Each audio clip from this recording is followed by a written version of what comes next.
Hi guys, सकाळचे 5:45 झाले. थोड्या वेळातच आपला ट्रॅव्हल सुरू होणार आहे. त्याच्यासाठी आणलेला नाश्ता मी घरातच उघडून बसलो. ताईला म्हटलं की मला गरम गरम कॉफी दे. मम्मी पण इथे भांडी वगैरे घासून ठेवत होती. या लोकांना काल ताकीद देऊन ठेवली होती, घर जाताना साफसूफ करून जायचं. आता जो एवढी आल्यावर भसड नको दिस आणि त्याच भसड मध्ये लोळत राहायचं. अरे भाई कंचन सांगितला, अब्बी अब्बी करने का मेरी जान, अब्बी कैसा है, अब्बी कैसा है, भाई को इज्जत. Very good very good. Finally तुमचा भाऊ बॅगा पॅकपुक करून तयार झालेला आहे आणि व्हायता आमचा जादू पायात मोजे घालून बसलाय ग बा.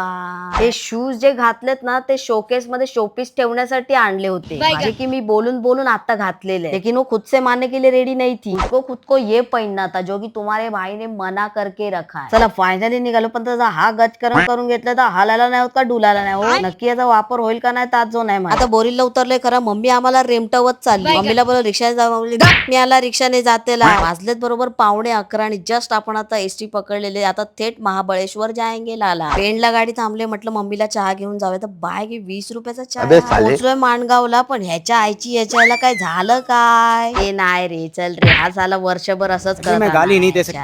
हा ट्रिपचे 100% 3 तेरा वाजवणार आहे वसाडा.